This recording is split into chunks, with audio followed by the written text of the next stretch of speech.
Hai, salam sejahtera untuk semua. Selamat datang di Trekking Rohani bersama kita jelajahi ruang dan waktu. Di sini kita ingin membahas tentang apa itu iman yang sebenarnya. Sekaligus itu sejarah hubungan dengan manusia dengan Tuhan. Nah, apa itu iman? Sebelum kita memahami tentang agama dan semua hal yang berkaitan tentang agama, kita perlu kembali ke dasar dari agama, yaitu iman. Dari dan untuk apa? Siapa kita beriman, kayak gitu. Nah, iman itu pada dasarnya itu adalah legitimasi atau kepercayaan penuh pada sosok yang memiliki kekuatan atau kekuasaan yang agung atau dianggap suci. Nah, berdasarkan sejarah dunia, manusia itu bisa beriman kepada yang pertama itu yang transenden, yang dalam artiannya di sini adalah Allah atau Tuhan. Kemudian ada sosok atau pribadi seperti contohnya itu Fir'aun atau Kaisar. Kenapa demikian? Karena berdasarkan sejarah, Fir'aun atau Kaisar itu pernah mengklaim diri mereka setara dengan Allah atau sama dengan Tuhan kayak gitu. Nah, jadi secara pemahaman mereka itu mengklaim bahwa mereka itu memiliki kekuasaan ilahi yang mampu mengatur alam, mengatur semua hal sehingga seakan-akan semuanya itu harus tunduk kepada kekuasaan mereka. Jadi sosok atau pribadi ini itu merujuk kepada manusia yang memiliki wewenang kekuasaan di atas semua orang yang ada di sekitarnya.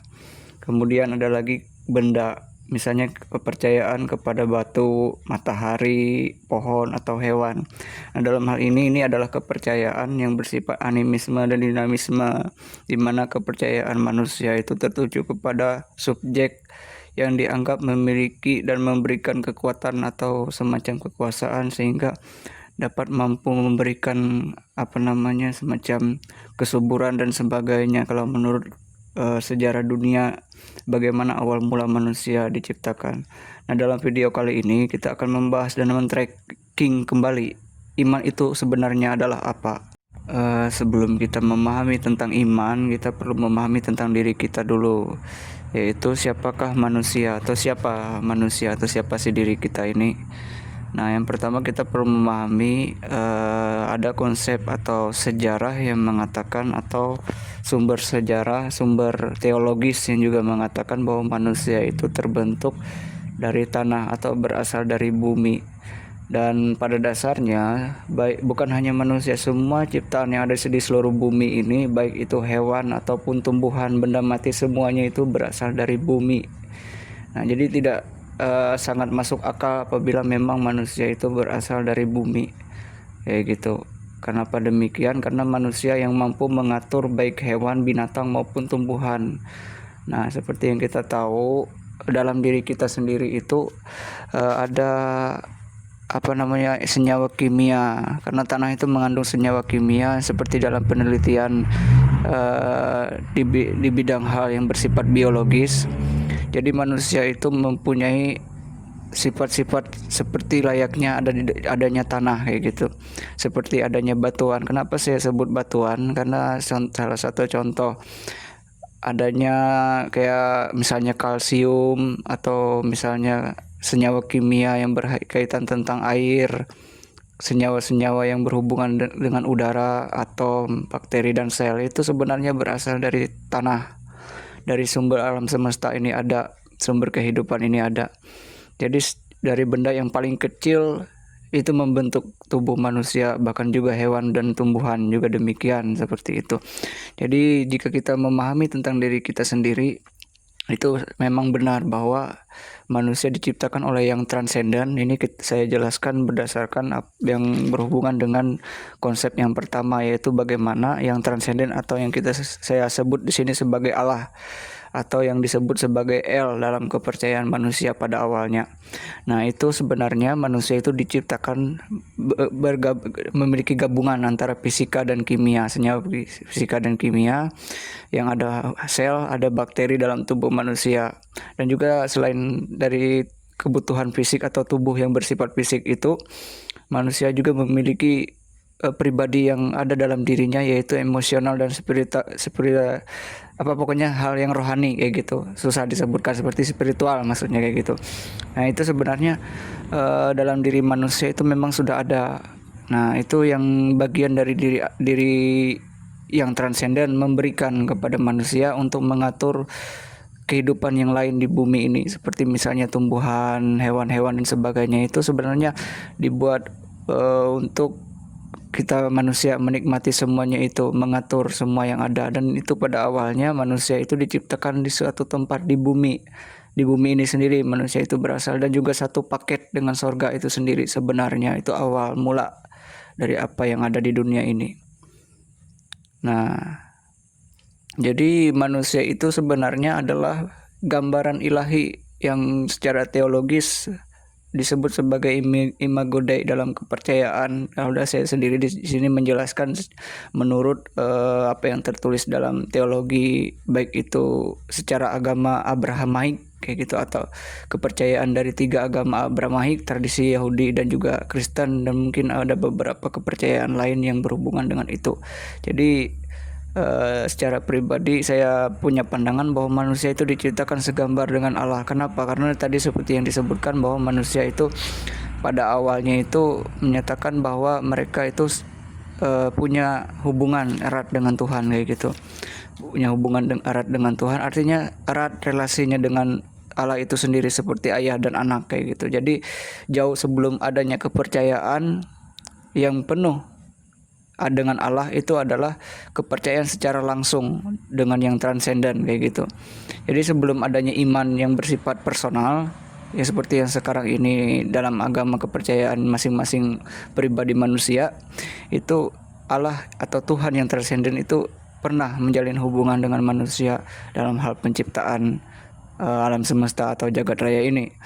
Jadi secara langsung sebenarnya manusia itu memang berawal dari tanah atau berasal dari bawah kayak gitu. Jadi bahkan kekristenan pun percaya akan hal tersebut kayak gitu. Kenapa? Karena memang kita sebagai manusia berasal dari bawah, dan yang transenden itu dari atas. Makanya dia antara langit dan bumi. Walaupun antara langit dan bumi, tapi Allah yang sebenarnya itu memang pernah menjajakan kakinya di dunia ini, karena pada waktu itu dunia tidak seperti sekarang. Dunia yang dahulu itu penuh dengan hal yang bersifat suci, kudus, dan semuanya itu bersih, tanpa ada satu pun celah di dunia yang zaman itu kayak gitu. Jadi langit dan bumi pada waktu itu, sorga dan bumi itu satu pada waktu itu. Nah, jadi manusia itu diciptakan segambar dengan Allah di taman yang disebut sebagai Taman Eden pada waktu itu. Nah, jadi pada waktu itu hubungan manusia dengan Allah itu baik-baik saja. Jadi secara langsung berkomunikasi gitu. Sama seperti Tuhan dengan ciptaan-ciptaannya yang lain yang bersama-sama dengan Dia dalam hadiratnya di sorga, yang dalam hal ini sama di tempat yang sama. Itu sama-sama menjalin komunikasi. Misalnya dalam hal ini juga memelihara dunia gitu, menjaga manusia. Manusia menjaga semua ciptaan seperti tumbuhan dan hewan. Dan di sini para malaikat dan juga atau yang disebut sebagai makhluk ilahi yang bersama-sama dengan Sang Pencipta itu sendiri juga menjaga manusia, mengawasi manusia kayak gitu. Seperti layaknya manusia mengawasi atau memelihara yang ada di dunia ini. Jadi kayak gitu tuh awalnya manusia itu sebelum adanya keyakinan yang ada pada saat ini ya gitu. Jadi saya secara pribadi sangat tidak masuk akal apabila agama yang mengklaim bahwa dirinya sudah ada jauh sebelum itu. Padahal saya secara pribadi meyakini bahwa jauh sebelum semua hal tentang pemahaman manusia, karena secara pribadi kita tidak bisa memahami bahwa agama sudah ada sebelum dunia diciptakan, padahal pengetahuan manusia itu bersifat dinamis, tidak bisa statis. Kenapa? Karena pengetahuan manusia itu perlu waktu, dari anak kecil sampai menjadi dewasa itu pun perlu waktu. Jadi secara pribadi sebenarnya saya sangat tidak setuju apabila ada suatu agama atau keyakinan lain yang mengklaim bahwa dia sudah ada, dan apalagi klaimnya itu masih tidak sesuai gitu, tidak ada bukti kayak gitu. Nah, tapi yang jelas sebelum ada semua agama yang sekarang ini muncul, manusia pernah menjalin hubungan dengan yang transenden atau yang saya sebut di sini sebagai Allah atau El dalam bahasa Semitik atau bahasa Semit dari pada waktu itu bangsa keturunan dari Semitik atau dari 3 keturunan Nuh kalau dalam tradisi Abrahmaik. Nah, dalam hal ini nih yang saya bahas berkaitan bagaimana awal mula hubungan manusia dengan Allah atau Tuhan yang transenden itu secara langsung sebelum adanya agama. Justru agama atau iman itu lahir setelah peristiwa setelah ini, setelah manusia ini diciptakan dalam keadaan yang baik-baik saja sampai muncul satu pribadi dari sorgawi yang mempunyai pemikiran yang berbeda dari sang pencipta. Nah, seperti yang saya katakan sebelumnya, awalnya manusia itu sebenarnya tidak mengerti apa-apa, tidak perlu tahu urusan hal yang berkaitan tentang di atas dia sendiri kayak gitu, seperti halnya berkaitan tentang hal-hal surgawi dan juga tentang Allah sepenuhnya kayak gitu. Cukup manusia memahami hubungannya dengan Allah itu seperti seorang ayah dengan anak-anaknya. Jadi awalnya manusia itu diciptakan suci, tanpa celah, sempurna. Kembali seperti yang disampaikan tadi, yaitu segambar dengan ciptaannya sendiri atau segambar dengan penciptanya sendiri kayak gitu. Nah, di sini saya akan memaparkan kayak gitu. Memaparkan bahwa ada kejatuhan dalam diri manusia yang awalnya sempurna dengan baik itu fisik dan juga secara non fisik juga seperti rohani dan emosional. Nah, di situ awalnya manusia itu sempurna. Namun sampai seperti yang saya sebutkan tadi, sampai ada entitas atau pribadi lain yang menentang jagat raya, mengambil satu prinsip yang berbeda, yaitu hal yang berhubungan dengan kejahatan atau kerusakan. Nah, awal mulanya itu sebenarnya sebelum manusia ada konflik antara Allah dengan pribadi ini, itu jauh sebelum manusia ada. Nah, Allah itu sendiri tidak ingin manusia itu ikut terseret dalam konflik yang dialami saat itu, pada saat sebelum manusia jatuh dalam dosa. Jadi Tuhan itu tidak ingin manusia itu ikut campur dalam perkara yang bukan urusannya kayak gitu. Nah, bukan urusannya yang, karena secara pemahaman entitas yang berbeda atau yang disebut sebagai iblis yang sekarang ini kita kenal itu merupakan konflik yang jauh sebelum manusia diciptakan. Jadi Tuhan tuh tidak ingin mereka terseret juga jatuh dalam dosa seperti yang dialami itu. Nah, jadi sebenarnya Allah sudah memberi satu kepercayaan untuk menguji kepercayaan manusia itu, apakah mereka bisa dipercaya kayak gitu di hadapan Allah itu sendiri, dengan memberi satu perintah. Nah, perintahnya itu kalau menurut kepercayaan tradisi Abrahmaik, yaitu atau tradisi kepercayaan 3 agama besar yang sekarang ini, yaitu Kristen, Yahudi dan juga Muslim. Nah, tapi yang paling jelas historisnya adalah kekristenan dan Yahudi, karena kekristenan lahir dari Yahudi atau kepercayaan Abrahamaik atau kepercayaan Ibrani. Nah, jadi di situ mengatakan bahwa ada sebuah pohon pengetahuan. Nah, pohon pengetahuan ini yang membuat kita manusia saat ini bisa membuat ini, itu, dan sebagainya. Tahu tentang membedakan apa yang harusnya dilakukan, yang baik, yang juga yang tidak baik, yang merusak. Jadi tahu hal itu sebenarnya Tuhan tidak ingin manusia mempunyai pengetahuan. Cukup manusia itu percaya pada pengetahuan Allah saja. Nah, itu yang ingin Tuhan tuh dari manusia. Tidak perlu harus tahu yang lain-lain lagi. Cukup percaya pada hikmat Allah. Gitu yang kadang Allah menguji apakah manusia itu benar-benar berserah penuh padanya atau mengambil jalan sendiri atau memilih jalannya sendiri. Itu ada 2 pilihan, artinya kehendak bebas. Gitu sama seperti ciptaan yang entitas lain ini yang awalnya dia juga sebagai makhluk surgawi, pelayan Tuhan juga, tapi karena dia sendiri melihat pada diri Tuhan yang mulia itu, Tuhan melihat juga dalam diri entitas yang berbeda ini, dia mempunyai jalan yang berbeda dengan cara yang seharusnya dia tunduk pada satu yang bersifat transenden, yang mempunyai hak cipta yang sebenarnya kayak gitu. Nah, sedangkan dia sendiri sebagai yang kita sebut sekarang itu iblis.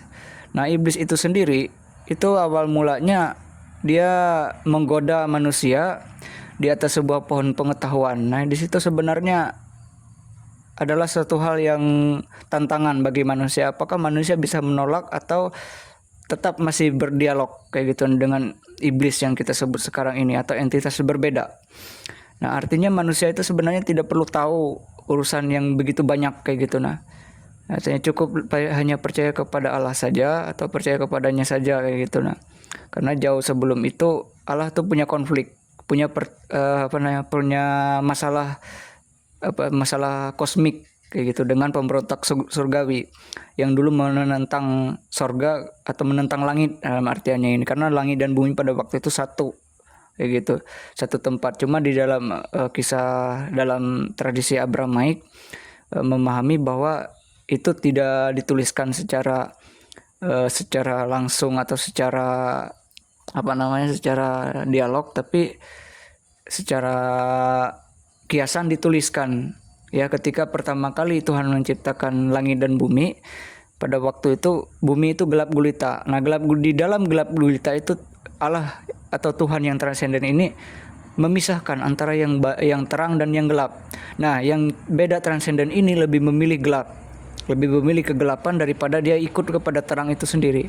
Dia bisa jatuh dalam kegelapan itu ya karena dia sendiri merasa bahwa dia sudah merasa lebih baik sebagai ciptaan, sehingga dia merasa terpuaskan dengan dielok-elokkan sebagai satu ciptaan, sehingga lupa akan penciptanya sendiri yang telah memberikan semuanya itu, seperti seorang anak sulung yang tidak peduli pada hati ayahnya sendiri. Ya, seperti itulah. Jadi awal dosa semua hal yang telah terjadi pada diri manusia itu adalah godaan untuk menjadi sombong dan serakah. Nah, awal mula dosa yang pertama dalam diri manusia adalah kesombongan dan keserakahan. Nanti dosa-dosa lain mengikuti itu. Kenapa? Karena manusia lebih percaya kebohongan. Pada waktu di taman ini yang disebut Taman Eden, kalau di dalam kepercayaan tradisi Abramaik atau 3 kepercayaan besar yang sekarang ini yang kita yakini saat ini. Namun saya di sini menggunakan pandangan teologi Kristen. Nah, jadi jauh sebelum manusia itu jatuh dalam dosa, ada dosa yang awal, yaitu dosa kesombongan. Kesombongan dari ciptaan itu sendiri yang kita sebut sebagai iblis, yang pada awalnya mengubah manusia dari awalnya sempurna menjadi tidak sempurna karena kebohongan dari si jahat itu sendiri atau iblis. Nah, jadi itulah yang membuat manusia itu memiliki dialog. Nah, jadi yang membuat dosa itu terjadi itu bukan salah Allah. Nah, manusia sendiri yang mau berdialog. Nah, jadi ada tafsiran yang mengizinkan dosa itu timbul. Misalnya Allah itu memberitahu bahwa semua pohon di sini dalam cerita Alkitab itu atau kepercayaan teologi Kristen itu, semua pohon di dalam taman itu Allah itu berfirman bahwa boleh dimakan. Nah, namun karena ada satu perintah, yaitu jangan makan yang ada buah pengetahuannya. Ada satu pohon yang disebut sebagai pohon pengetahuan, buahnya jangan dimakan karena pastilah engkau mati kayak gitu. Nah, seperti yang kita tahu, ketika itu adalah berasal dari Allah, berasal dari Sang Pencipta, apapun yang terjadi itu pasti terjadi. Nah, seperti yang kita pahami sekarang itu tidak ada satupun dari kita yang dapat menghindar yang namanya kematian. Nah, ketika Allah berkata bahwa kamu pasti mati, engkau pasti mati, jadi tidak bisa dihindari. Gitu. Nah, sedangkan iblis itu memberikan sebuah statement, sesekali kamu tidak akan mati. Nah, ini kan suatu kebohongan. Sedangkan pada saat ini sekarang kita ketahui bahwa kita tidak bisa menghindar kematian. Nah, itu yang patut kita pahami, bahwa sebenarnya jauh sebelum iblis itu muncul, Allah telah menjalin hubungan. Nah, hubungan itu rusak ya karena entitas yang beda ini atau entitas yang berlawanan dengan kehendak ilahi ini, yaitu yang kita sebut sebagai iblis. Nah, iblis itulah yang memulai. Nah, iblis ini sebenarnya kita tidak bisa menafsirkan apakah dia itu malaikat yang mempunyai nama, misalnya Lucifer, Hela, ataupun Samael seperti dalam kepercayaan Abrahamaik atau Ibrani. Sebenarnya tidak ada satupun yang dapat mengetahui siapakah nama iblis pada mulanya itu. Tapi beberapa sumber mengatakan dia disebut Lucifer, atau dalam keyakinan Yahudi atau Yudaisme menyebut dia sebagai Samael. Nah, namun dalam hal ini yang jelas dia adalah pembohong atau pendusta. Kenapa? Karena tidak ada satupun dari semua ciptaan di dunia ini yang tidak bisa menghindar yang namanya kematian. Sedangkan yang transenden itu sendiri itu tidak bisa mati karena dia kekal. Allah itu kekal. Nah, sedangkan manusia itu pada mulanya sebenarnya hidup begitu panjang waktunya dengan Tuhan. Tapi semenjak dosa atau pelanggaran itu menimpa manusia, jadi itulah yang terjadi. Nah, jadi Allah itu benar. Nah, iblis itulah yang manipulatif kayak gitu. Dia mengubah seakan-akan Allah itu salah. Nah, iblis itu merasa bahwa dirinya lah yang benar kayak gitu. Jadi orang yang memanipulasi setiap dialog. Nah, manusia itu percaya kepada hal yang bersifat tafsiran ini. Dia mengizinkan dosa. Jadi dia mengizinkan sesuatu dari luar itu masuk ke dalam. Dan juga dari dirinya sendiri juga yang memang mau ingin tahu juga kayak gitu, penasaran kayak gitu, ingin tahu. Padahal dia sendiri sebagai manusia cukup sebagai manusia kayak gitu. Nah, batasannya sebagai manusia dia tidak perlu tahu hal-hal yang bersifat lebih tinggi dari itu. Seperti halnya dengan pengetahuan. Ya, hanya saja di sini yang perlu kita pahami, yang namanya pohon pengetahuan kan berasal, pohon tidak mungkin tumbuh di langit. Nah, pohon itu pasti tumbuh di bumi, di tanah. Nah, jadi Tuhan masih memberi toleransi. Kemudian kita lanjut ke pembahasan berikutnya. Nah, yang kita sampaikan tadi itu ya itulah. Jadi Tuhan itu memberikan kesempatan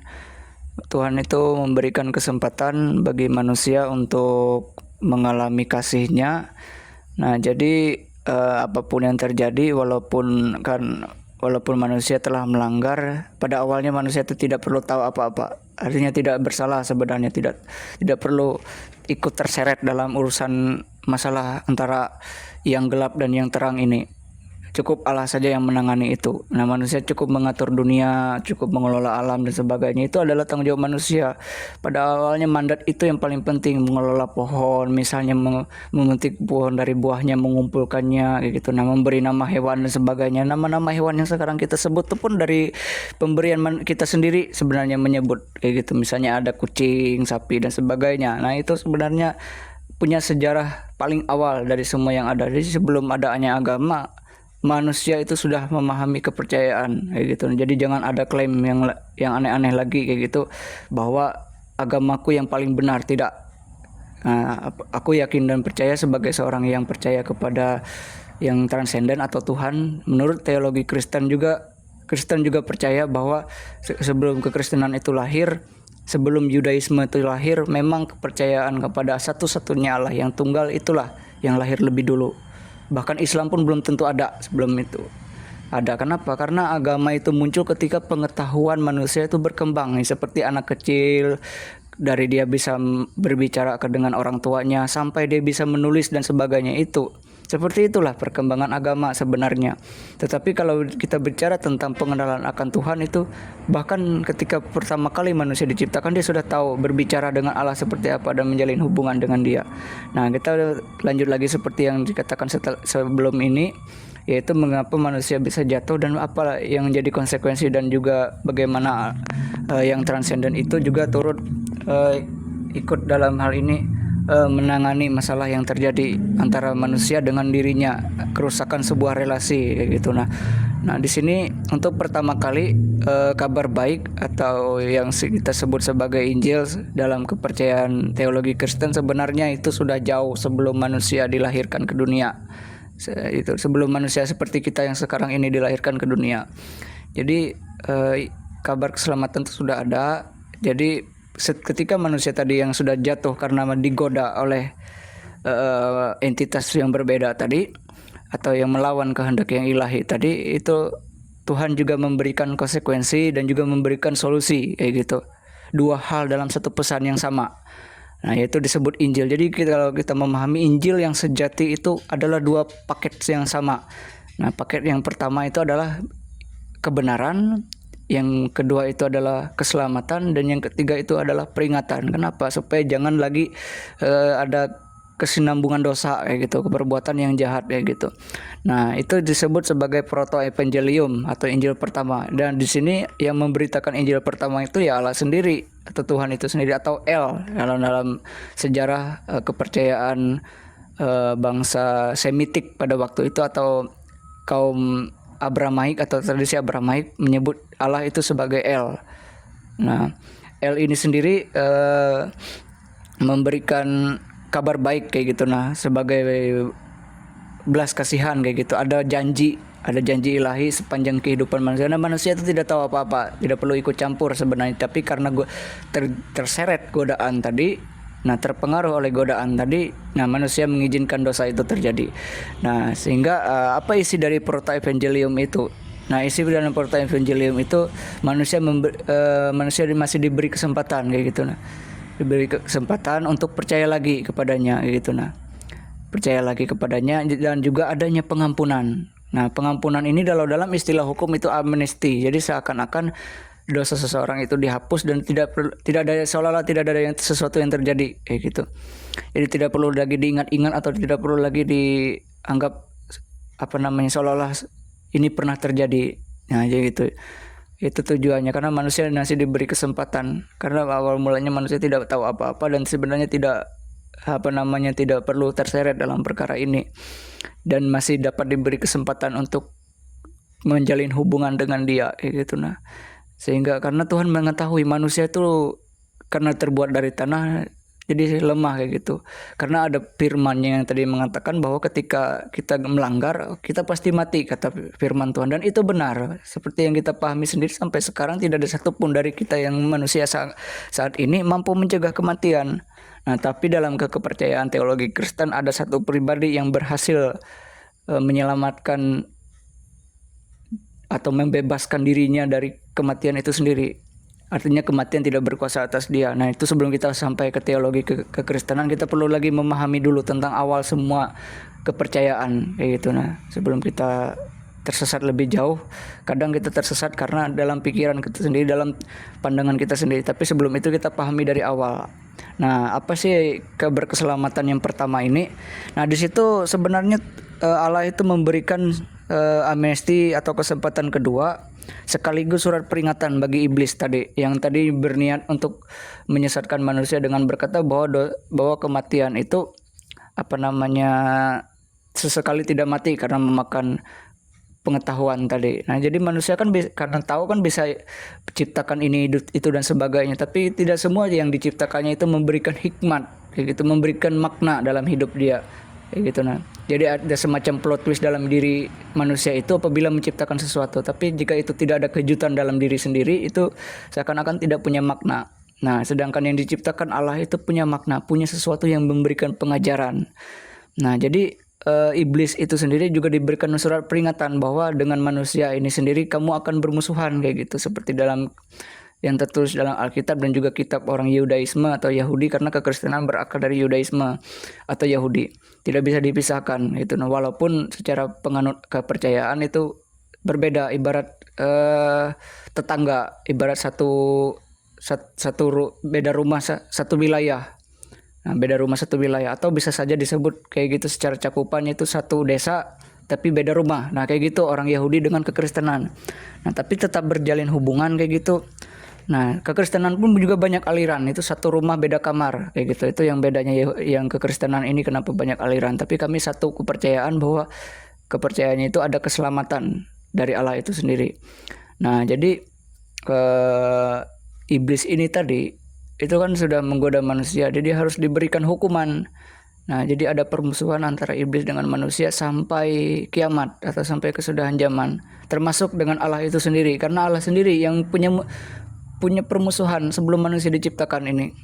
Jadi ada salah satu entitas sorgawi yang memang memberontak melawan dia. Nah, jadi jika manusia itu sampai akhir hidupnya itu tidak mau percaya dan tidak bertobat kepada Allah kayak gitu, nah, dan firman-Nya, maka dosa tersebut tuh bersifat final, artinya mati dalam kejahatan. Nah, jadi kita sebagai manusia kita perlu memahami bahwa kita tuh pasti mati, dan kita punya pemahaman bahwa dalam kematian yang kita alami kita tidak lagi berada dalam dosa kayak gitu. Nah, kekristenan percaya bahwa ada pribadi yang menyelamatkan itu, menyelamatkan kita dari dosa, menyelamatkan kami sebagai orang percaya atau orang Kristen itu dari hukuman kekal kayak gitu. Nah, kenapa? Karena neraka atau yang berhubungan dengan penghukuman yang kekal itu sebenarnya untuk iblis, untuk musuh-musuh Allah itu sendiri, karena Allah memang bermusuhan dengan iblis sebelum dunia diciptakan, yang disebut sebagai entitas berbeda tadi atau kuasa kegelapan lah dalam artiannya di sini, yang menentang firman-Nya, yang menentang Allah itu sendiri. Nah, jadi seperti itu. Seperti yang kita dapat ketahui, Injil keselamatan ini dapat dipahami sebagai suatu upaya kayak gitu, nah, untuk menjadikan solusi. Jadi manusia di Taman Eden pada saat itu diusir oleh Allah kayak gitu, nah, diusir sehingga tidak baik lagi bersama-sama dengan Dia, karena Allah itu sempurna sedangkan manusia sudah jatuh dalam dosa seperti entitas yang berbeda tadi atau iblis. Nah, jadi iblis itu sendiri itu dosa. Dia berdosa karena dosanya itu sama.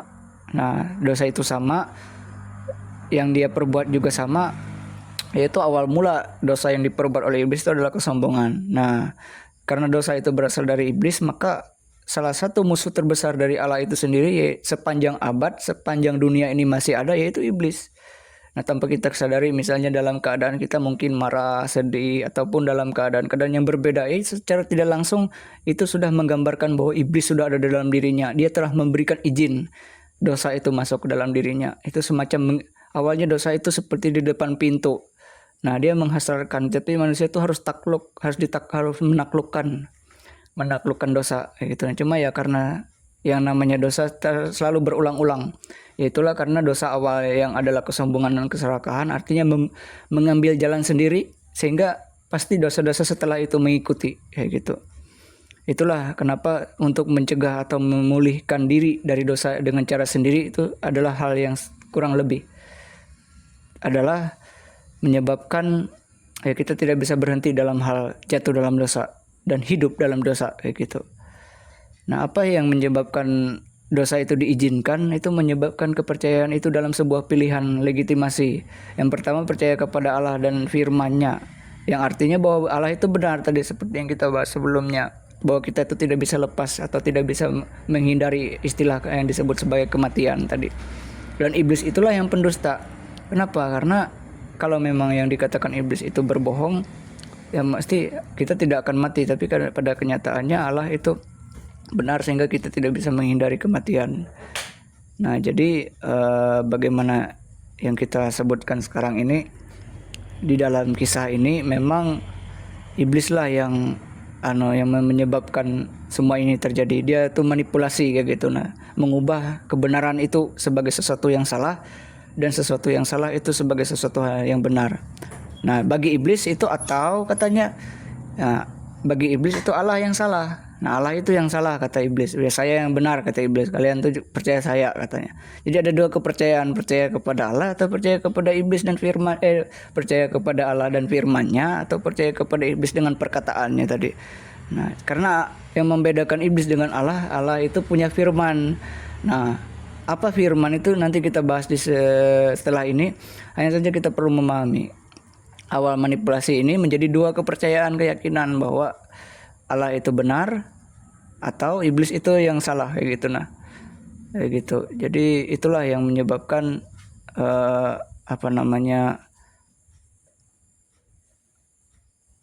semua hal yang berkaitan tentang kepercayaan itu tadi jadi blunder kayak gitu. Nah, jadi apapun yang berhubungan dengan keyakinan dan keselamatan atau kabar keselamatan ini sebenarnya tidak jauh dengan dua kepercayaan yang saling bertentangan kayak gitu. Nah, kayak gitu, antara percaya kepada Allah atau percaya kepada iblis itu tadi kayak gitu.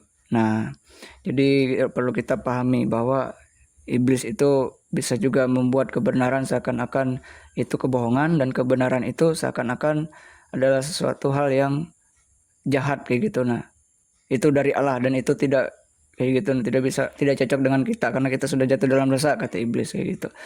Nah, jadi itulah yang menyebabkan manusia mempunyai standar ganda kayak gitu. Nah, standar ganda, dan itu sebenarnya dalam hadirat Allah itu tidak bisa. Kamu tidak bisa percaya kepada dua raja sekaligus. Kamu harus memilih salah satu. Mau raja yang ada dalam terang atau raja dalam kegelapan kayak gitu. Nah, raja yang mempunyai kekuasaan melalui firman atau hanya dengan perkataan yang tidak bisa dibuktikan. Karena firman itu bersifat benar, ya dan amin. Kalau dalam kepercayaan Kristen atau tradisi Abramaik itu tidak bisa dihindari kayak gitu. Nah, seperti kematian. Karena seperti yang kita pahami sekarang, ya kita tidak bisa menghindari itu. Nah, itu yang menjadi hal yang paling penting dari apa yang kita jelaskan, yang kita paparkan bersama saat ini. Jadi bagaimana kepercayaan itu sudah ada jauh sebelum agama di dunia ini sudah muncul. Kemudian kita lanjut ke pembahasan berikutnya. Nah, dalam hal ini kita kembali membahas bagaimana sih dalam hal ini Allah punya plot twist juga. Nah, jadi dari semua hal yang telah kita bahas tadi, bahwa dalam hal yang berkaitan tentang Porta Evangelium tadi itu punya plot twist yang mengatakan bahwa Allah itu punya perjanjian penebusan, seperti dalam Alkitab sendiri menuliskan bahwa Allah itu menyediakan atau membuat pakaian dari kulit binatang dalam Kejadian pasal 3 ayatnya yang ke-21 sampai ke-22. Ini dalam Alkitab orang Kristen kayak gitu, atau dalam kepercayaan Yudaisme bahwa pada mulanya manusia itu telanjang. Nah, dalam hal ini karena untuk menutupi ketelanjangan itu dibuatlah kulit binatang kayak gitu, nah supaya menutupi ketelanjangan itu sendiri. Nah, jadi untuk pertama kali akibat dari dosa itu sendiri membuat Allah tuh terpaksa membunuh hewan yang tidak bercacat kayak gitu. Nah, misalnya itu domba pada waktu itu, karena sebenarnya secara umum ketika manusia itu belum memahami tentang jahit menjahit kayak gitu, jadi diciptakanlah untuk pertama kali baju dari kulit binatang. Nah, dalam hal ini, dalam hakikat Allah dan dalam hal ini perjanjian penebusan, artinya Allah itu berdiskusi dalam dirinya. Diskusi dalam dirinya itu ya kita tidak tahu bagaimana. Cuma yang pasti dalam keyakinan teologi kekristenan itu Allah itu punya berbicara sebagai ei dan juga ego eimi. Yaitu ego eimi dan ei ini nanti kita bahas di pemahaman setelah ini. Cuma kita perlu memahami apa itu perjanjian penebusan. Jadi Allah itu sepakat dalam kekekalannya itu, artinya dalam ruang dan waktu, di batas ruang waktu kita sendiri di dunia ini. Nah, pribadi Allah itu sering disebut sebagai El, atau sebelum semuanya ini kita pahami sebagai Allah, kita orang zaman itu atau zaman yang pada waktu itu menyebut dia sebagai El. Nah, dalam bahasa Semitik atau bahasa Afro-Asia dalam hal ini. Nah, juga firman di sini dikatakan dia disebut Dabar atau Memra dalam bahasa orang Afro-Asia itu adalah bahasa bangsa Semitik, bahasa Semitik. Nah, juga ada roh Elah atau roh El. Roh Elah atau roh El ini disebut juga sebagai roh HaKodes. Nah, ini sebagai roh Allah. Nah, jadi mereka sebagai tiga pribadi dalam satu hakikat Allah ini sepakat gitu bekerja sama dan bertanggung jawab atas semua penciptaan. Artinya apabila sesuatu entitas yang tadi berbeda itu menentang penciptaan yang ada, maka pribadi ini akan turun ke dunia. Hanya orang-orang tertentu yang bisa melihat pribadi ini sebagai bagian dari dalam diri Allah gitu. Nah, jadi secara pemahaman kita ya mungkin kita bisa memperdebatkan ini karena kita sendiri belum pernah mengalami itu. Tapi kita hanya bisa percaya berdasarkan para saksi yang telah mengalami ini, bahwa memang Allah itu tidak bisa kita pahami dengan cara yang begitu besar, tapi kita memahaminya dalam pribadinya tadi. Seperti kita memahami misalnya begini, pemahamannya seperti konsep yang melampaui segala yang ada. Misalnya memahami diri kita, misalnya kita kan punya kepala, tangan, badan, kemudian ada mulut, ada suara. Nah, ada dalam suara kita bisa berbicara ini kan ada lidah, ada napas keluar, dan napas dan lidah itu kan tidak bisa dipisahkan. Kalau orang tidak punya napas artinya dia tidak bisa berbicara. Nah, orang yang tidak bisa berbicara dan tidak punya napas artinya dia tidak punya pikiran. Artinya orang yang tidak punya pikiran tidak bisa berbicara, tidak bisa bernapas. Artinya cacat kita manusia. Itu kalau kita memahami diri kita. Begitupun Allah. Nah, Allah itu juga mempunyai hakikat yang sama seperti yang kita alami. Nah, hakikatnya itu ya bisa dia sebagai pribadi itu misalnya mempunyai hakikat yang sama satu kayak gitu. Nah, hakikat yang secara pribadi kita memahaminya sebagai entitas yang memiliki kuasa yang lebih berkuasa daripada kita sendiri. Nah, jadi kita harus tahu bahwa Allah itu memiliki kuasa kayak gitu. Nah, untuk dalam hal ini kuasa Allah itu sendiri itu melampaui kita sebagai manusia. Nah, jadi kadang kita perlu memahami bahwa dalam hal yang kita sebutkan tadi, Allah itu mempunyai kuasa kayak gitu. Nah, kuasa dalam hal ini itu mempunyai hal yang melampaui apa yang telah ada. Misalnya Maha Kudus, Maha Kuasa, Maha Tahu misalnya. Nah, Allah yang Maha Tahu, Maha Kudus inilah yang menyebabkan kita mempunyai pengetahuan yang yang melebihi dari semua yang ada kayak gitu.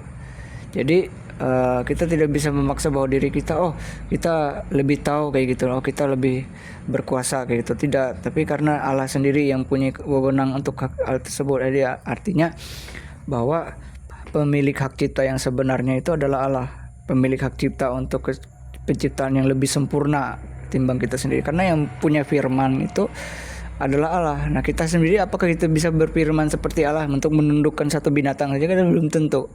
Nah, jadi firman itu mampu membuat segala sesuatu, menundukkan segala yang ada, membuat orang bertekuk lutut, membuat binatang menjadi sujud menyembah, kayak gitu. Semua ciptaan menjadi ada itu ya karena firman, dan juga beberapa ciptaan menjadi hidup itu karena rohnya juga ikut bertindak dalam hal itu. Nah, jadi secara pribadi kita memahami bahwa apa yang ada dalam diri Allah itu tidak bisa kita sebutkan sebagai sesuatu hal yang kadang seperti hal yang seakan-akan itu berbeda kayak gitu, padahal tidak. Jadi Allah itu secara pribadi itu punya hubungan yang erat kayak gitu, nah dengan firman, dengan rohnya juga kayak gitu. Itu disepakati bersama mereka bahwa siapa nih yang akan jadi penebus gitu, siapa yang akan menjadi ikut serta gitu, turun ke dunia ini gitu, nah untuk memberi kabar bahwa nanti begini gitu. Jadi Allah itu bisa mengutus Allah kayak gitu. Nah, Allah mengutus Allah itu bisa, karena ya hanya saja kita tidak tahu Allah yang mana kayak gitu. Nah, karena kita tidak bisa mengenal Allah yang tidak bisa dilihat dan tidak bisa disentuh tadi, maka itulah Allah gitu. Nah, dan juga firman itu beda dengan kita manusia. Kita bisa ngomong dari jarak 1 kilometer ke tempat yang lain itu belum tentu kedengaran. Nah, sedangkan firman ini sendiri dia berbicara misalnya ya dari arah yang jauh bisa kedengaran kayak gitu. Nah, yang jauh serasa menjadi dekat kayak gitu. Nah, membedakan firman dengan Allah itu bisa berkata, bisa. Firman juga bisa berkata, bisa. Roh Kudus bisa berkata, bisa. Nah, cuma yang membuat Allah menjadi sempurna adalah apabila ketiganya ini menjadi satu. Sama seperti kepala, kemudian juga mulut, kemudian juga jantung dan paru-paru itu tidak bisa dipisahkan. Nah, kenapa tidak bisa dipisahkan? Nah, itulah yang membuat dalam diri Allah itu menjadi istimewa, membedakan dia dari semua kepercayaan yang kita lihat sekarang ini. Nah, firman itu disebut sebagai dabar atau memra dalam bahasa Semitik, dan dalam bahasa roh atau dalam bahasa Aramaik itu disebut roh Elah. Nah, jadi dahulu sebelum ada istilah Allah, dalam terjemahan Indonesia itu Allah, tapi sebelum semuanya ini ada, dalam tradisi Abramaik itu disebut El, seperti yang kita jelaskan sebelumnya, kita pemahaman kita. Jadi pribadi yang dari tiga pribadi ini dia ada yang turun. Nah, cara mereka turun berbeda. Misalnya Allah itu dia menampakkan diri misalnya dari langit dengan berseru, tapi kita nggak bisa melihat wajah atau mendengar atau melihat rupanya. Kenapa? Karena El itu kan adalah Allah yang Maha Kudus. Nah, Allah yang Maha Kudus inilah yang kadang ketika kita mendekat kan semua tempat itu harus kudus kayak gitu. Jadi hadiratnya itu berbahaya bagi kita yang tidak kudus ini apabila kita memahami Allah. Nah, kemudian firman. Nah, firman ini juga bisa turun secara pribadi. Secara pribadi inilah artinya dia bisa dalam bentuk sosok atau pribadi. Misalnya dia ketika dia berfirman kepada manusia, bukan seolah-olah, tapi manusia itu memang jadi mendengarkan secara pribadi firman itu sendiri dalam bentuk pribadi. Hanya saja bagaimana kita memahaminya itu sulit. Tapi orang yang mengalaminya itu bisa mengetahui firman itu menjadi sosok atau pribadi ketika roh Elah atau roh Allah itu ada di dalam dirinya. Nah, ketika roh Allah itu atau roh Elah itu ada di dalam dirinya, sehingga berbicara dengan firman dan mendengarkan Allah itu bisa secara langsung.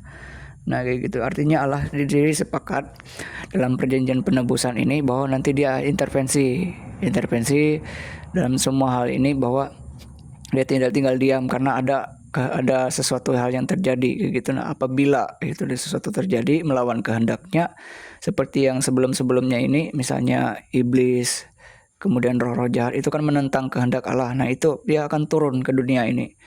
Nah, jadi sebenarnya seperti gambar di dalam ini sebenarnya bentuk bahwa Allah itu juga memberi tanda. Ini sebagai tandanya itu ya, ketika pada waktu itu kan manusia telanjang. Jadi pengetahuan pertama mereka kan mereka menjadi malu. Pengetahuan pertama mereka adalah rasa malu. Nah, rasa malu itu kan membuat mereka bersembunyi dari Allah, kayak gitu. Nah, padahal Allah itu walaupun kita tidak pakai pakaian pun kelihatan juga. Nah, itu yang membedakan dalam diri Allah. Allah itu bisa melihat sesuatu yang tidak terlihat oleh manusia. Nah, manusia pun dalam kegelapan mungkin tidak bisa melihat, tapi Allah dalam bagaimanapun juga melihat. Dalam keadaan yang paling gelap sekalipun dia bisa tahu, bisa lihat. Itulah yang membedakan antara Allah dan juga manusia.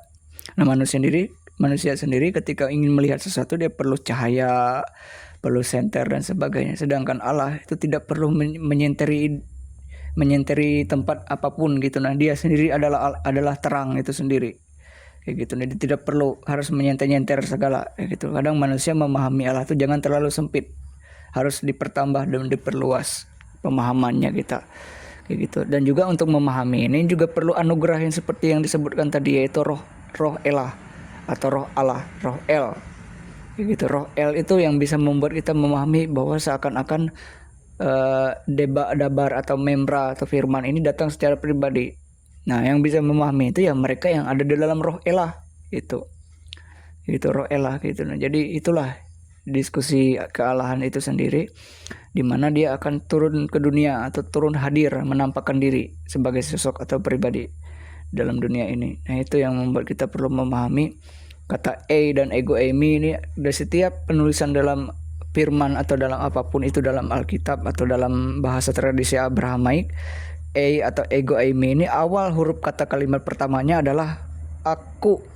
A-nya huruf besar, sekalipun itu titik, sekalipun itu koma, sekalipun itu apapun itu, ketika ia menyatakan dirinya sebagai Allah, dia pasti menyebut dirinya sebagai aku. Itu huruf besar A-nya, huruf besar, kayak gitu. Itulah yang membedakannya. Kalau misalnya dalam penulisan bahasa Indonesia, ketika koma itu ada tulisan saya atau aku, di situ huruf kecil itu menunjukkan kepada manusia, pada pribadi yang mungkin sama seperti kita. Tapi kalau itu pribadi di atas kita, A-nya itu huruf besar, kayak gitu. Sama seperti huruf awal dari tulisan Semitik atau tulisan misalnya Ibrani. Kata huruf awal Ibrani kan kalau tidak salah itu tab, kalau tidak salah tab atau apa, pokoknya huruf awalannya itu huruf awal, kayak gitu. Nah, alef kah atau tab aku lupa, pokoknya di situ dikatakan bahwa Allah itu adalah huruf dari awal segala huruf dan akhir dari segala huruf, kayak gitu. Dimanapun kita menulis satu kalimat, huruf A itu pasti ada, baik itu aku dan sebagainya, huruf A pasti ada. Itulah mengapa akulah aku dan aku, kayak gitu. Di situ disebut sebagai, di dalam firman-Nya itu dengan tulisan yang huruf besar, kayak gitu. Itu yang membedakan diri Allah itu dengan pribadi kita manusia ini, kayak gitu. Kalau kita sendiri ketika kita menggunakan kata aku atau kata saya, itu huruf kecil itu tidak akan jadi masalah ketika kita membaca. Tetapi ketika kita melihat itu sesuatu A-nya itu huruf besar, misalnya kata Tuhan huruf kecil dengan Tuhan huruf besar, itu ada bedanya. Allah pun ada dua kalimat juga, ada Allah yang A-nya huruf kecil, ada A-nya huruf besar. Nah, A huruf besar itu menunjukkan Allah yang sebenarnya. Nah, A huruf kecil itu pada ilah-ilah yang lain, itu ilah-ilah asing, kayak gitu. Kemudian kita lanjut ke pembahasan berikutnya. Nah, kita lanjut lagi mengenai tentang bagaimana Allah yang tadinya itu intervensi dalam setiap kehidupan manusia, yang dalam hal ini dimulai dari ketika peradaban itu dimulai, yaitu di masa Neolitikum. Seperti yang kita tahu, Neolitikum itu apa? Dalam istilah dunia sejarah, itu artinya manusia pertama kali menemukan, baik itu zaman perunggu ditemukan, zaman besi ditemukan, dan akal manusia itu mulai berkembang dari awalnya itu bercocok tanam, yang seperti yang ketika manusia diusir dari Taman Eden atau Taman Allah itu sendiri, Taman El atau taman Allah, itu dia kan masih bergantung pada apa yang ada, misalnya pepohonan, ada buahnya, kemudian ada hasil tanaman yang mungkin langsung tumbuh dari sekitar situ. Itulah yang pertama kali yang dinikmati oleh manusia. Nah, di zaman peradaban itu adalah Neolitikum ini. Nah, di sini mulailah ditemukan perunggu dan zaman besi, dan juga mata pencaharian manusia menjadi bergeser. Nah, di sini bergesernya bagaimana? Yaitu ketika mulainya pertanian dan peternakan kayak gitu. Nah, mulainya manusia mengembang biakan tanaman dan juga bercocok tanam, dan juga ada lagi ternak, misalnya baik itu domba, terserah. Dalam hal ini kita tidak tahu di masa itu kayak gitu, di masa itu entah itu mereka berternak binatang yang haram dan tidak haram, karena kita belum ada standar pada waktu itu. Pada waktu itu belum ada standar.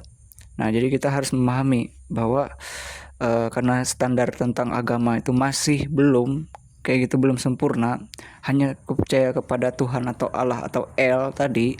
Nah, jadi inilah dimulainya peradaban pertama, atau masih transisi peradaban, atau pasca peradaban ini ingin dimulai kayak gitu. Nah, pasca itu sebenarnya dalam ini proses transisi dari awalnya zaman di mana batu dan juga api itu menjadi bagian dasar peralatan.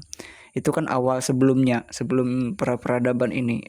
Itu zaman prasejarah, di mana di sini pada waktu itu manusia itu kan masih belum mengenal api dan batu. Nah, ini kan kelanjutan dari apa yang telah dialami manusia sebelumnya ketika diusir tadi. Nah, ketika diusir tadi kan mereka masih bergantung pada sumber alam dan perlahan mengenal alat-alat untuk memotong dan sebagainya. Jadi tidak bisa kita berbicara bahwa iman, tentang beragama itu sudah ada sejak awal semua yang ada. Nggak bisa. Kita bukan Allah. Kita harus akui itu, kita bukan Allah. Kita bukan seperti manusia pada zaman itu kayak gitu. Kita tidak bisa menyombongkan diri mentang-mentang kita sudah dalam pengetahuan yang serba maju seperti ini. Kita merendahkan mereka yang pada waktu itu masih dalam proses. Kita pun dalam kehidupan yang sekarang itu pun masih proses. Dari kita bayi, kita disuapi, belajar untuk mengenal orang tua, berbicara, kemudian menulis, dan juga berhitung dan sebagainya. Itu tidak bisa dipercepat kayak gitu. Nah, mereka yang mempercepat semuanya itu adalah seperti iblis juga. Kenapa? Karena ia ingin menyamakan diri dengan Allah, ingin mempercepat kondisi yang sebenarnya masih dalam waktu dan proses. Nah, suatu tumbuhan pun ketika dia ditanam, dia butuh waktu untuk menjadi tumbuhan yang baru, kemudian tanaman yang baru kayak gitu. Nah, itulah proses dari kehidupan itu sendiri di zaman besi ini.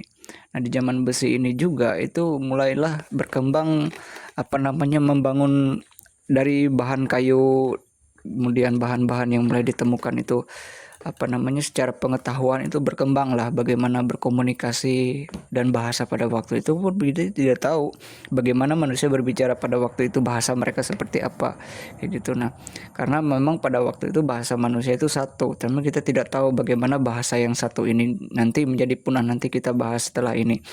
Nah, di zaman itu walaupun pengetahuan manusia itu berkembang sedemikian rupa kayak gitu, atau semakin pesat perkembangan manusia dalam hal memahami akal dan pengetahuan, tapi yang menjadi kekurangannya emosional dan spiritual manusia itu bergeser juga, karena mentang-mentang tahu nih ini adalah dosa yang tadi seperti yang disebutkan tadi, itu dosa yang beruntun kayak gitu. Nah, karena apabila kesombongan itu muncul, dia diikuti nanti dengan dosa-dosa yang lain kayak gitu. Nah, rentetan dosa kayak gitu. Nah, sehingga tidak ada akhir kayak gitu. Nah, makanya bagi orang teologi Kristen atau orang-orang Kristen percaya bahwa dosa itu perlu perlu dipulihkan dengan cara datangnya sosok atau pribadi yang akan menyelamatkan itu, yang akan memberikan dirinya sebagai keselamatan itu sendiri kayak gitu. Nah, dalam kepercayaan orang Yahudi atau Yudaisme itu disebut mesianik atau Mesias atau raja yang dinyanyikan kayak gitu. Nah, cuma pemahaman antara Yahudi dan kekristenan itu hanya berbeda sedikit kayak gitu. Nah, ibarat beda rumah, satu wilayah tadi, tapi tetap tetanggaan, satu RT kayak gitu. Nah, itu bedanya. Nah, kalau satu desa berkelahi kan tidak enak, yang satu-satunya jadi ingin mengklaim yang ini kan nggak enak. Nah, itulah mengapa Yahudi atau Yudaisme dengan kekristenan itu masih bisa saling saling bertegur sapa kayak gitu. Nah, kayak gitu. Begitupun dengan kepercayaan lain. Toleransi itu penting karena pemahaman tentang Allah itu harus dialami secara pribadi, dialami secara pribadi, dan juga ada saksi yang memang mengalami itu juga. Misalnya ada intervensi juga dalam dirinya. Nah, gitu, seperti kita bahas di sini ada foto yang mengatakan bahwa zaman itu juga manusia itu ternyata bergeser lagi gitu, nah melakukan kejahatan di sini untuk pertama kali. Kejahatan itu penuh di dunia di zaman ini, di zaman Neolitikum ini, di mana besi dan juga perunggu itu ditemukan. Kenapa? Karena mulainya membangun seperti adanya paku, misalnya ada alat untuk menempel sesuatu, itu kan pasti di zaman besi dan perunggu dimulai. Nah, di sini itu kan ada cerita bahwa ada satu keluarga gitu, nah yang memang tinggal hidup benar kayak gitu, nah mau mendengarkan L tadi. Nah, mungkin orang bertanya, kenapa sih orang yang lain juga nggak mau taat dengan L? Karena mereka tidak mengalami itu kayak gitu. Jadi di zaman ini hukum rimba itu masih sama seperti yang sebelum-sebelumnya. Jadi hukum rimba ini adalah seperti ular kayak gitu, sama seperti ular, karena manusia kan menurut kepercayaan teologis dari kepercayaan Abramaik kayak gitu, nah, atau tradisi Abramaik atau 3 kepercayaan besar mengatakan bahwa manusia jatuh dalam dosa itu karena digoda ular. Nah, kita memahami ular itu kan predator, beracun, dan juga pemangsa. Pemangsa baik itu dia sesama dia sendiri, kayak gitu. Ada pemahaman hukum rimba itu makan atau dimakan. Nah, begitulah yang terjadi di zaman ini. Jadi orang tidak peduli hukum itu seperti apa, apa posisi kamu. Cuma di sini ada yang diberikan kasih karunia, ada keluarga yang terpilih, ada yang mau mendengarkan, mau mentaati firman Tuhan juga. Karena pada waktu itu ketika Tuhan melihat dunia itu, dia sakit hati melihatnya. Kenapa demikian? Ya karena manusia itu rusak lakunya kayak gitu, nah karena seperti binatang buas kayak gitu, seperti tidak ada moral kayak gitu, nah hidupnya. Dan jadi seakan-akan bahwa mereka itu tidak tahu terima kasih gitu, tidak tahu bahwa Allah itu selain dia juga Allah yang penuh kasih, dia juga Allah yang adil, Allah yang maha kuasa. Dia juga membenci dosa, karena dosa itu sama dengan iblis tadi itu. Nah, sifat yang dibawa oleh iblis itu kan sifat kesombongan dan keegoisan serta keserakahan yang ingin memiliki, yang orang lain juga miliki. Padahal secara pribadi masing-masing kotak-kotak kita dalam menjalani kehidupan ini beda-beda kayak gitu. Tidak bisa dipaksa. Orang yang memaksa seperti itu berarti dia dibawa ke kendali iblis. Dia tidak bisa membedakan yang mana yang membahayakan dirinya atau yang membahayakan orang lain. Itulah zaman yang seperti ini. Nah, keluarga yang disebut ini disebut keluarga orang benar atau orang yang tidak bercela sezaman itu, yang menjadi wakil Allah di bumi pada waktu itu. Karena banyak orang pada waktu itu tidak sadar bahwa mereka telah berbuat kejahatan kayak gitu, nah dengan mengambil hak orang lain, misalnya mencuri dan sebagainya. Ya sama seperti di zaman kita sekarang kayak gitu, nah di era saat ini. Jadi Allah itu murka dengan menurunkan air bah. Nah, keluarga ini kalau di percayaan 3 kepercayaan besar tradisi Abramaik itu disebut keluarga Nuh. Nah, Nuh ini kan disebut keluarga yang benar. Nah, dalam proses dia membangun bahtera ini, dia juga dipandang seolah-olah ini gila si Nuh nih membangun bahtera di atas daratan. Nah, padahal air itu kan ada di lautan bagi orang-orang pada saat itu. Jadi seakan-akan mereka ya menganggap si Nuh ini gila. Nah, gila dalam artian harusnya membangun bahtera atau membangun kapal itu ya nggak jauh dari laut. Nah, cuma dia percaya bahwa Tuhan akan menurunkan air dari langit, katanya, menenggelamkan kita. Bertobatlah, misalnya bilang no.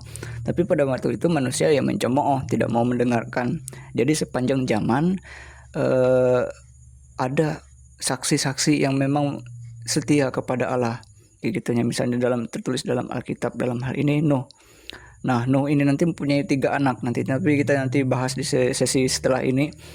Nah, dalam hal ini Nuh itu orang yang benar, sehingga dalam kisah ini juga kondisi bumi pada waktu itu satu. Nah, dalam teori geografis atau secara geologis dunia itu ada disebut Pangea. Artinya satu benua, kayak gitu, satu tempat di mana daratan itu luas, tetapi benua secara bentuk daratan itu juga luas. Nah, ketika Nuh membangun bahtera ini, dia tidak jauh dari laut, dia langsung di tempat itu saja kayak gitu, membangun bahtera.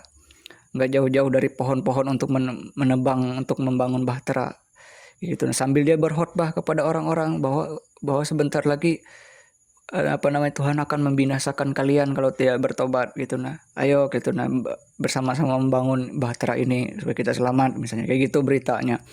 Jadi inilah Injil, setelah Injil pertama ada Injil yang baru. Nah, Nuh ini juga penginjil, anggap dia penginjil setelah Allah sendiri menjadi penginjil, dia juga menjadi penginjil untuk mewakili Allah ketika zaman ini begitu hukum rimba atau begitu sangat ketat, sangat luar biasa hebat kayak gitu. Nah, jadi membunuh pun banyak, kejadian itu kekerasan begitu luar biasa hebat kayak gitu. Nah, tapi orang mungkin bertanya, kok Nuh bisa bertahan sebegitu hebatnya? Ya karena orang menganggap Nuh itu gila.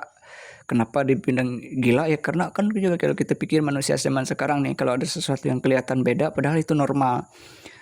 Contoh kita misalnya memahami sekarang, misalnya kita membawa sesuatu misalnya jalan santai atau lari dalam kondisi yang memang ya kita tidak telanjang, tapi orang ngapain kamu lari, kata orang, ngapain kamu jalan kaki padahal motor ada. Nah kan gitu, kayak gitulah kehidupan Nuh. Orang mungkin bertanya, kenapa sih bikin bahtera, bikin perahu yang besar seperti ini? Mungkinkah ada air kayak gitu? Nah padahal air jauh di sana, kata orang mencemooh.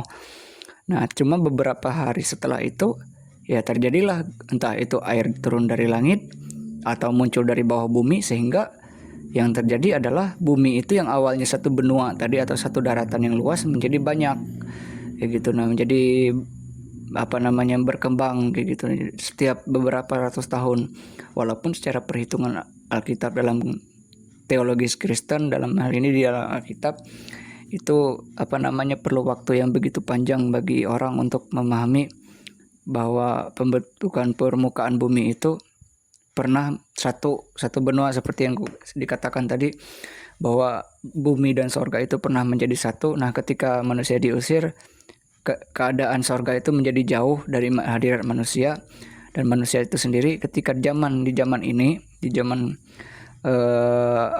zaman perunggu atau Neolitikum ini, yang dimana Nuh di sini mewakili Allah untuk memberikan kabar baik dan juga kabar peringatan kayak gitu. Kabar baiknya apa ya? Semua orang yang percaya diperkenankan masuk dalam bahtera dan tidak mengalami kebinasaan. Karena apa? Karena bumi pada waktu itu rusak sekali gitu. Nah, karena orang mengenal Allah tapi bertindak seperti bukan mewakili Allah di bumi, rusak kayak gitu kelakuannya. Rusak dalam perilaku mereka, dalam juga kerohanian mereka sendiri. Mungkin pada waktu itu juga ada berkembang kepercayaan, misalnya penyembah yang menyembah seolah-olah Allah itu begini, seolah-olah Allah itu begitu, padahal Nuh sendiri mewakili mereka sebagai Allah, sebagai wakil Allah yang benar kayak gitu, bahwa Allah itu pada kebenaran, Allah pada dasarnya membenci kejahatan gitu. Nah tidak ingin membunuh, tidak ingin ada hal-hal yang mencuri atau menindas sesamanya manusia. Makan atau dimakan itu adalah pandangan yang tidak diizinkan atau tidak boleh di hadapan Tuhan kayak gitu. Nah Nuh ini sendiri melihat manusia pada waktu itu mungkin mengorbankan anak atau orang-orang tertentu untuk dipersembahkan kepada elah-elah lain gitu, elnya huruf kecil atau ilah-ilah lain kayak gitu pada zaman itu. Hanya saja kita tidak bisa tahu, tapi yang jelas seperti itu keadaannya kayak gitu. Nah banyak para pemberontak surgawi tadi ada di zaman ini. Kalau dalam kepercayaan Yudaisme atau kepercayaan kekristenan memang ada, mereka itu turun seolah-olah mereka itu mewakili Allah kayak gitu, menyerupai Allah, itu maksudnya. Nah hanya saja mereka punya maksud untuk diri mereka sendiri. Itu adalah kumpulan manusia pemberontak tadi. Jadi mereka menggabungkan diri mereka dengan manusia. Namun cara mereka menggabungkan diri dengan manusia itu bukan untuk kemuliaan Tuhan, tapi untuk membuat manusia menjadi rusak kayak gitu. Nah sehingga itulah yang terjadi. Yang harusnya kan sebagai para makhluk ilahi itu menuntun manusia, menjaga manusia, melindungi manusia untuk tidak melakukan kejahatan kayak gitu. Nah tidak melakukan apa yang Tuhan kehendaki. Akhirnya apa? Pemberontakan yang awalnya dilakukan oleh segelintir makhluk surgawi menjadi banyak yang memberontak tadi. Jadi terpaksalah terjadi air bah, karena Allah sudah melihat sakit hatinya melihat kayak gitu. Nah di satu sisi dia sayang dengan manusia, namun dia di lain pihak dia juga tidak suka kejahatan. Dia juga merasa tidak adil nih kalau tidak menghukum dosa, kalau tidak menghukum kejahatan di bumi. Nah, kenapa? Karena di zaman itu juga ada orang yang benar yang merasa berkeluh kesah. Begitu. Jadi sebenarnya seperti layaknya dunia ini kan secara dinamis, secara geografis dunia atau bumi itu selalu berkembang atau terjadi perubahan secara berabad-abad, secara bertahun-tahun. Terjadi pergeseran gitu, pergeseran lempeng dalam geografi sesar dan sebagainya. Jadi ketika zaman Nuh ini terjadi, selain air dari langit itu turun, bumi di dunia ini juga bergeser untuk membentuk benua-benua baru seperti itu. Nah, puncak dari awal peradabannya sebenarnya sesungguhnya gitu, yaitu ketika zaman Megalitikum. Nah, di zaman Megalitikum ini adalah setelah peristiwa air bah tadi, di mana keluarga terpilih tadi sudah masuk dalam bahtera atau kapal kayak gitu, terombang-ambing di laut, bumi terbentuk dan menjadi beberapa benua dan lahirlah beberapa daratan yang baru kayak gitu. Nah, disitulah awal peradaban manusia muncul dari keluarga terpilih tadi yang sudah diselamatkan. Nah, itu melahirkan beberapa generasi setelah itu dengan 3 keturunannya. Yang pertama, misalnya keturunannya yang pertama itu disebut Ham. Nah, keturunannya yang kedua dari Nuh. Nuh ini kan dalam pemahaman tradisi Abramaik. Nah, kemudian ada Semitik. Nah, Semitik ini adalah keturunan dari Sem. Nah, kemudian ada Yafet. Nah, Yafet ini dari Indo-Arya atau aku lupa, pokoknya Indo-Eropa. Nah, Indo-Arya atau Indo-Eropa, pokoknya keturunan Yafet. Nah, dari 3 keturunan dari Nuh ini sendiri melakukan asimilasi atau persilangan. Nah, dalam hal ini peradaban di zaman Megalitikum ini, itu manusia sama seperti sebelumnya itu kembali menetap, membangun rumah, kemudian awal dari kebudayaan itu mulai berkembang, sistem kebudayaan, adat istiadat kayak gitu, bagaimana kita sebagai manusia berperilaku, kemudian akal juga semakin berkembang kayak gitu, kemudian pembangunan dan juga pemerintahan pertama. Ya, pemerintahan dan pembangunan pertama itu kalau menurut sumber sejarah itu terjadi di Mesopotamia. Di Mesopotamia itu kan ketika sudah berbentuk menjadi benua yang awalnya satu yang disebut Pangea tadi dalam geografi, itu menjadi beberapa benua setelah beberapa ratus tahun terombang-ambing tadi. Nah, namun dalam perkembangan peradaban ini juga lahirlah kepercayaan baru kayak gitu. Nah, lahir juga sistem pemerintahan juga. Nah, atau sistem kebudayaan. Nah, sistem kepercayaan yang baru ini itu menempatkan banyak sekali peribadatan, artinya ada penyimpangan lagi seperti yang terjadi sebelumnya. Nah, ini adalah rentetan dosa. Nah, rentetan dosa ini adalah akibat manusia itu mencari jalannya sendiri, seolah-olah bahwa ada jalan lain yang ditempuh gitu, untuk mencapai sorga. Ya, padahal yang bukan sorga sendiri yang menjauh dari manusia, tapi manusia sendiri yang membuat sorga itu membuat Allah menjauh kayak gitu. Nah, kenapa? Kalau Allah tetap mendekati diri manusia tidak akan bisa hidup, akan binasa karena Allah itu kudus seperti api.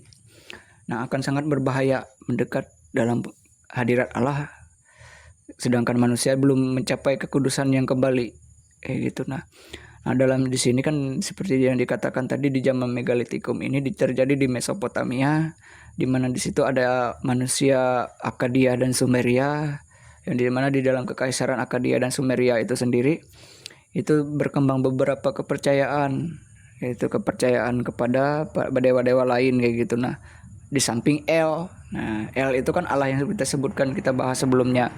Nah, jadi ini menyimpang lagi nih manusia nih awalnya. Tadi kan sudah dibinasakan oleh Allah yang sebelumnya manusia itu yang tadi melakukan penyimpangan moral dan juga rohani kayak gitu. Nah, supaya maunya kan hanya Allah sendiri yang disembah. Nah, ketika 3 anak keturunan dari Nuh tadi atau keluarga terpilih tadi, keluarga benar tadi keluar dari bahtera, jarak antara Allah dan manusia itu semakin lebar.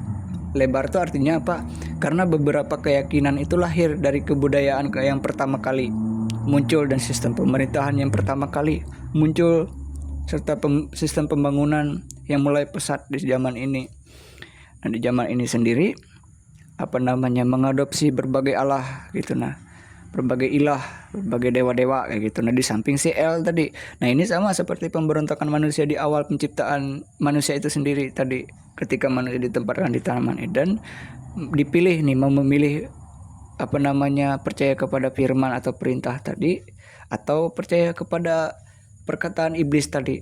Nah, seperti yang kita bahas sebelumnya, firman dengan perkataan iblis itu berbeda. Nah, perkataan iblis itu tidak punya kuasa, tidak punya hak cipta mutlak. Nah, sedangkan Allah itu punya firman yang punya kekuasaan yang lebih tinggi, yang mampu menundukkan laut, yang mampu menundukkan gunung, menggeser-geser semua samudra raya ini, ya firman lebih berkuasa, sedangkan iblis itu cuma mengklaim-klaim saja. Nah, jadi itulah yang terjadi di zaman megalitikum ini, di mana berbagai Allah itu mulai muncul. Jadi orang mulai beribadah, misalnya mungkin dilihat di sini sedikit menyimpang peribadatannya, misalnya mempersembahkan anak yang tidak bersalah, gitu. Nah, dengan meletakkannya di atas mezbah, mempersembahkannya diri kepada Milkom, kepada dewa Bel kalau tidak salah ada di Mesopotamia, kemudian dewa Marduk, kemudian ada dewa-dewa pokoknya dewa-dewa asing, dewa-dewa kekejian pada disebut dalam Alkitab itu sebagai dewa-dewa yang keji gitu, karena mereka itu mewakili kesuburan, mewakili hal-hal yang bersifat cuaca, iklim, mewakili perang gitu, dewa perang kayak gitu. Nah, contohnya ada dewa-dewa Asyera, dewa-dewa Baal. Nah, ini dari sinilah awal mula dewa-dewa itu muncul, dan dari sinilah agama untuk pertama kali itu muncul juga. Hanya saja agama di dalam pemahaman ini itu banyak gitu, berbagai jenis gitu. Hanya saja kepercayaan kepada Allah yang sejati itu jadi seakan-akan blunder. Jadi Allah yang sejati itu seakan sama dengan Allah-Allah yang lain kayak gitu. Nah, jadi nggak ada bedanya. Namun tetap di zaman ini El atau dewa El tadi, atau Tuhan El atau Allah El tadi itu lebih tinggi posisinya. Cuma yang namanya manusia pada zaman ini, itulah mengapa dalam tulisan orang Yudaisme atau orang kepercayaan Abrahamaik menyebut orang yang punya kepercayaan ganda itu sebagai orang yang selingkuh, orang yang cabul gitu, karena dia menyembah Allah yang esa selagi menyembah dewa-dewa lain yang sama sekali tidak memberikan pertolongan. Sehingga apa itu peristiwa yang terjadi di sini, yaitu Menara Babel. Nah, Menara Babel ini terjadi di tanah Sinear kalau dalam Alkitab. Nah, namun dapat dipastikan itu di Mesopotamia, di antara sungai Efrat dan sungai Tigris, nggak jauh dari situ kejadian ini terjadi. Nah, manusia pada zaman itu memang kembali memiliki bahasa yang satu. Nah, bahasa yang satu sehingga di saat itu El tadi disejajarkan dengan kumpulan para Allah tadi itu, sehingga Allah itu jadi murka. Nah, kemudian manusia dengan segala bahasa dan segala budayaannya yang ada di situ tadi itu dibinasakan hanya dalam beberapa waktu saja. Jadi tidak bertahan lama bahasa manusia pada saat itu, pengertian manusia pada saat itu, karena mereka mencoba mencapai surga, mencapai tempat dewa-dewa tadi berasal, yang para dewa tadi itu. Padahal Allah sendiri sudah memberi mandat, kalian itu di bawah gitu, urus dunia, tidak usah ikut-ikut hal yang memang belum waktunya gitu. Belum waktunya antara surga dan bumi itu bersatu, seperti seorang seorang laki-laki menemukan cinta sejatinya gitu. Nah, belum waktunya, jadi jangan dipaksa. Semua itu butuh proses. Nah, sedangkan manusia di zaman ini juga, di zaman Akadia, Sumeria ini ada, di zaman Babilonia ini kalau tidak salah, Babilonia kuno ini tidak tahan gitu, tidak sabar untuk menemui hal yang bersifat surgawi, padahal mereka masih memahami itu salah gitu. Nah, walaupun di zaman ini dewa El dalam artian Tuhan El itu sendiri itu ada sejajar dengan dewa-dewa lain itu, yang membuat El itu murka atau Allah itu murka, karena mereka sendiri menganggap bahwa semua Allah yang ada di situ tuh bagian dari El, padahal itu adalah adalah pemberontak surgawi yang pernah kita bahas sebelumnya. Nah, yang ada di Taman Eden tuh, yang ada terjadi di air bah tadi. Nah, tidak ada jauh, makanya dosa yang terjadi di Taman Eden itu menjadi dosa pertama yang merenteti semua dosa yang ada. Jadi seakan-akan tidak akan ada habisnya. Nah, untuk menghentikan dosa memang harus butuh anugerah langsung dari tangan Allah itu sendiri, dari firman-Nya. Nah, disinilah bagaimana kepercayaan itu menjadi banyak kayak gitu. Nah, bagaimana juga lahir setelah bahasa yang satu tadi dibinasakan oleh Allah, supaya mereka tidak lagi membangun ambisius yang seperti itu. Nah, mendirikan semacam tugu atau menara sampai ke langit, sehingga bahasa yang pada waktu itu dibinasakan. Makanya orang sampai sekarang ini belum bisa memahami apa sih yang di bahasa yang digunakan oleh orang-orang di zaman itu, di zaman Menara Babel ini. Yang pada dasarnya pada zaman itu menara ini dihancurkan oleh Allah, kayak gitu, nah dibinasakan oleh Allah supaya tidak ada satupun yang memahami lagi atau kepikiran lagi untuk melakukan ini, kayak gitu, nah melakukan kesombongan yang sudah diulang-ulang seperti ini. Jadi kesombongan manusia itu selalu berulang-ulang kayak gitu, nah keegoisan, keinginan untuk menjadi nomor satu. Nah justru Allah itu lebih senang melihat orang yang mau menjadi nomor sekian paling bawah, kayak gitu, mau melakukan hal yang memang dia sadar sebagai manusia, yaitulah tanggung jawab dia. Itu yang kadang Allah memilih. Seperti Nuh itu terpilih ya karena memang dia sadar dirinya sebagai manusia, dia melakukan menjadi apa yang menjadi bagiannya, dan dia taat. Dan firman Allah yang telah ada itu sendiri ternyata berjalan berkesinambungan dari keturunan sebelum Nuh itu sendiri. Nah ini kan anak-anaknya Nuh, nah pasti ada miskomunikasi kayak gitu. Nah dan juga ada intervensi dari roh-roh jahat atau pemberontak surgawi tadi juga. Nah sehingga banyaklah bahasa pada waktu itu, dan juga sastra baru yang terpencar ke seluruh bumi hingga sekarang ini, sampai zaman kita sekarang ini. Itu ya karena perbuatan Allah kayak gitu. Nah Allah sendiri yang membuat semuanya ini tercerai-berai kayak gitu. Makanya ada janji dalam kepercayaan Yudaisme bahwa Allah sendiri yang akan mengumpulkan kembali domba-dombanya yang tercerai-berai. Nah ini salah satu nubuatan itu. Nah jadi bagaimana sastra itu muncul di berbagai dunia, bahasa, kemampuan kebahasaan itu mulai lahirnya dari peristiwa ini, supaya tidak ada lagi niat untuk membangun rumah yang seperti ini, supaya setiap orang tuh punya cara yang tersendiri. Nah jadi jika seseorang itu menemukan pengalaman atau pengenalan baru akan Allah, akan cara-caranya yang baru akan Allah itu sendiri, mungkin kita bahas setelah ini. Nah jadi bagaimana di sini sastra itu mulai bermunculan, misalnya peribahasa, kemudian adat-adat istiadat yang memang muncul itu mulai, misalnya tari-tarian, kemudian beberapa kebudayaan seperti cara berpakaian dan juga cara-cara orang lain berkomunikasi. Jadi mulai dari peristiwa Menara Babel ini.